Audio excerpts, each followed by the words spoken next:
President Biden will address the nation tonight about his difficult decision not to seek re-election. He'll be wrapping up an almost unparalleled career that has spanned more than 5 decades in Washington as a senator, vice president, and now president. CBS News chief White House correspondent Nancy Cordes looks back at Biden's life in public service.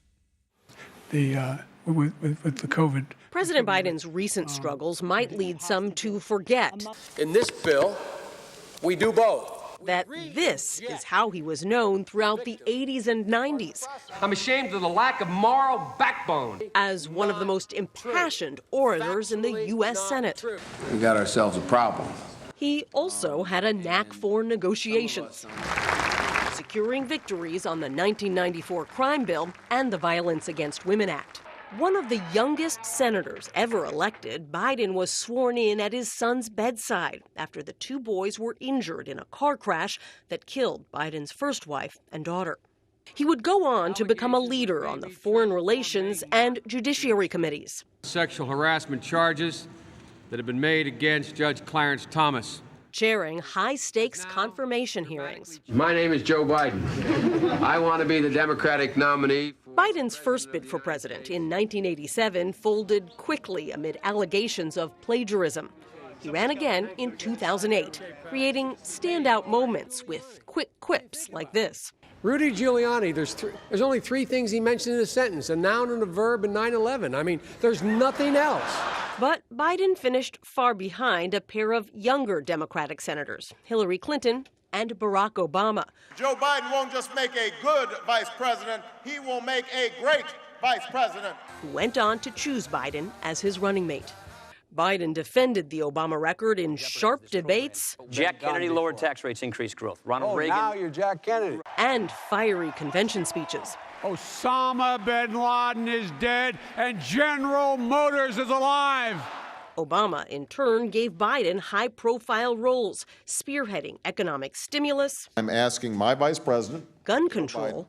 That's why I've asked the vice president. And even a moonshot to end cancer. I'm putting Joe in charge of mission control. After cancer claimed the life of Biden's older son, Beau, he decided against running in 2016 before giving it one last shot at the age of 78 in 2020. He got off to a slow start, finishing 4th in Iowa. On to New Hampshire. And 5th in New Hampshire, before South Carolina put him back on a path to the White House. Now, as he closes the door on what would have been his final race, it's worth remembering this wisdom from his first bid for the White House nearly 4 decades ago. You know, this is presidential politics. One of you press folks asked me, he said, Biden, what's going to happen when the white-hot heat turns on? It's a tough arena, but I'm a big boy. Sometimes you win, sometimes you lose. Well, President Biden's address to the nation is destined for the history books. But while his decision not to seek re-election is monumental, he is not the first incumbent president eligible for a second term to step away from it.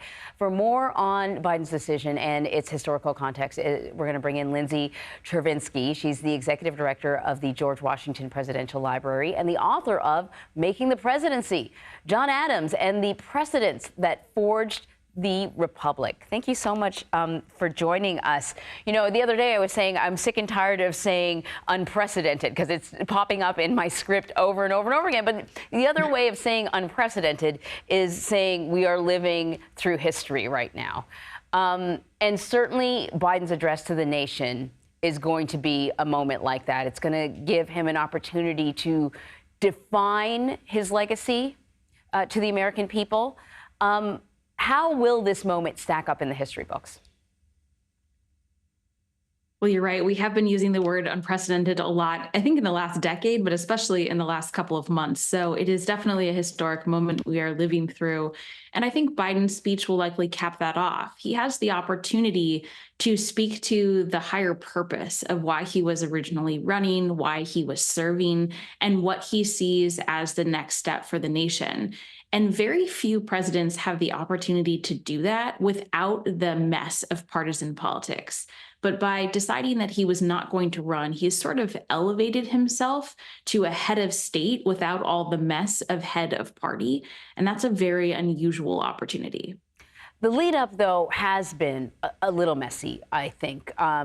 You know, in the last few weeks or so, there was a lot of insistence from his team that he was definitely staying in the race. I think even on Friday, they insisted that he was staying in the race, only to have this announcement happen on Sunday. And then there was this sort of drip of Democrats speaking to him or publicly asking him to step aside, and then leaks about private conversations. I'm wondering about kind of the impact of that buildup on his legacy. Well, I think it will really depend on what happens next. If, Vice President Harris wins, then I honestly think that everything that has come in the last couple of weeks will be forgotten because it will be seen as him making the right choice and he did the right thing and he put his vice president in a position to win. If she loses, then it's possible that people will say, well, he really should have made that decision sooner, or he should have decided not to run early on so that there could have been a strong primary, which is one of the challenges, of course, of living through one of these historic moments is you don't know exactly how it's all going to shake out because so much of what happens next will shape our thinking on what are the key turning points and what really matters. That's so true. And one thing that I've sort of considered, too, is as there is more distance between the moment of history, the way we process it changes. The way we think about it, our emotions change.